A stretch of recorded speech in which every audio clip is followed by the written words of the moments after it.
Aceh merupakan kota yang berada paling barat di Indonesia. Bahkan kota ini memiliki julukan Serambi Mekah. Kira-kira kenapa ya?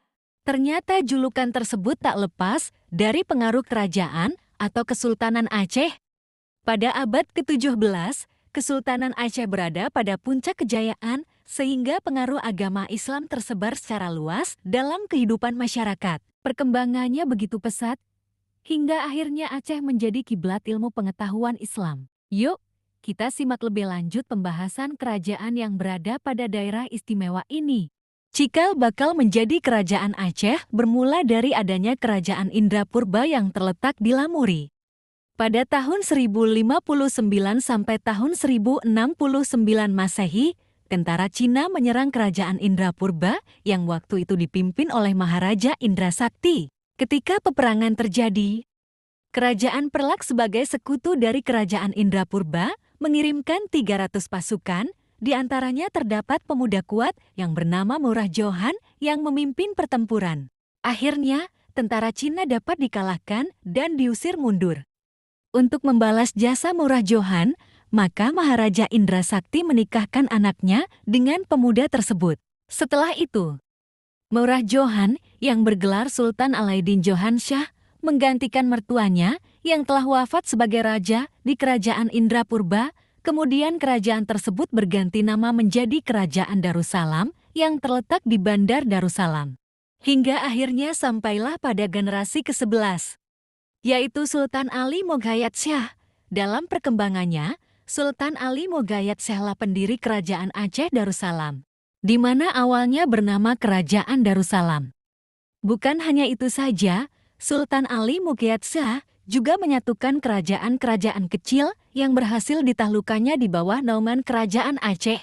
Selain itu, Sultan Ali Mogayat Shah berjasa dalam melakukan perlawanan terhadap bangsa Portugis yang tiba di Malaka. Oleh sebab itu, Sultan Ali Mogayat Shah membentuk angkatan laut dan darat, kemudian juga membuat dasar-dasar politik luar negeri Kerajaan Aceh. Sultan Ali Mogayat Shah akhirnya menghembuskan nafas terakhirnya pada tahun 12 Zulhijjah sekitar 17 Agustus tahun 1530 Masehi. Kerajaan Aceh kemudian dipimpin oleh Sultan Salahuddin pada tahun 1530 sampai tahun 1539 Masehi. Tak berlangsung lama pemerintahannya. Akhirnya kerajaan Aceh dipimpin oleh Sultan Alauddin Riayat Shah, anak dari Sultan Mogayat Shah.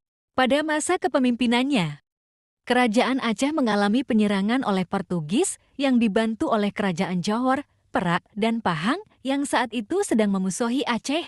Penyerangan terus dilakukan hingga wafatnya Sultan Alauddin Riayat Shah. Kemudian kepemimpinan Kerajaan Aceh digantikan oleh Sultan Hussein Ali Riayat Shah. Sultan Hussein Ali Riayat Shah melakukan penyerangan terhadap Malaka yang diduduki Portugis dengan 7.000 tentara dan 90 armada kapal. Pasukan Aceh berhasil membakar Malaka bagian selatan.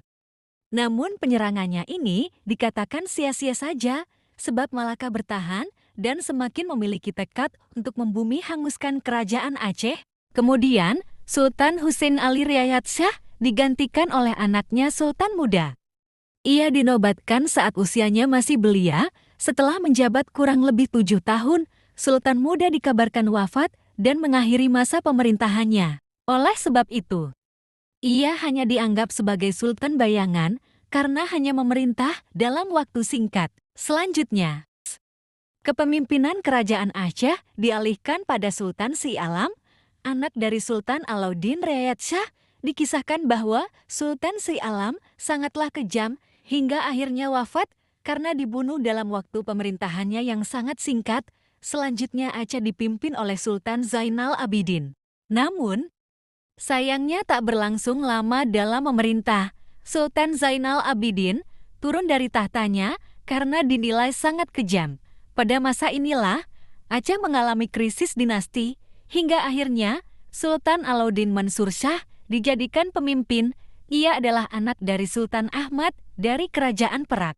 Pada masa kepemimpinannya, Sultan Alauddin Mansur Shah harus dihadapkan oleh Kerajaan Johor yang ingin menyerang Aceh. Waktu yang genting sekaligus krisis dinasti dalam masalah internal Aceh membuat Sultan Alauddin Mansur Shah tak bisa membendung serangan dari luar. Hal ini mengakibatkan kekalahan yang dialami serta armada Aceh yang berhasil dihancurkan Portugis di depan Kedah. Kemudian, Sultan Alauddin Mansur Shah wafat karena dibunuh oleh prajuritnya sendiri yaitu Sepada. Masa kepemimpinannya diteruskan oleh Sultan Buyong pada tahun 1586 Masehi. Pada masa kepemimpinannya, Sultan Buyong melakukan perdamaian dan mengajak kerajaan Johor untuk bersekutu. Tak lama setelah itu, Sultan Buyong pun wafat dan digantikan oleh Sultan Alauddin Riyad Shah Al-Muhammil. Setelah Sultan Alauddin Riyad Shah Al-Muhammil wafat, kepemimpinan dilanjutkan oleh anaknya yaitu Sultan Ali Riyad Shah. Namun, pada masa pemerintahannya terjadi banyak masalah yang dialami oleh kerajaan Aceh. Waktu itu, Aceh mengalami krisis pangan hingga banyak menyebabkan rakyat kelaparan. Selain itu, Portugis juga menyerang Aceh secara tiba-tiba dengan armada Martin Alphonse. Akhirnya, masa kepemimpinan dilanjutkan oleh Sultan Iskandar Muda, yaitu sepupu dari Sultan Ali Riyad Shah. Masa kepemimpinannya begitu gemilang, kerajaan Aceh mengalami puncak kejayaannya. Sultan Iskandar Muda berhasil menduduki wilayah timur seperti Pasai, Pedir, Deli, Aruk, sedangkan wilayah barat ia menguasai Dia, Labuh, Singkal, Priaman, dan Padang. Tak hanya itu saja, Sultan Iskandar Muda juga berhasil menaklukkan negara-negara luar di semenanjung Melayu seperti Johor, Pahang, Perak, dan Kedah. Sultan Iskandar Muda juga berhasil meneruskan perjuangan melawan Portugis sekaligus menguasai jalur perdagangan sebelah barat.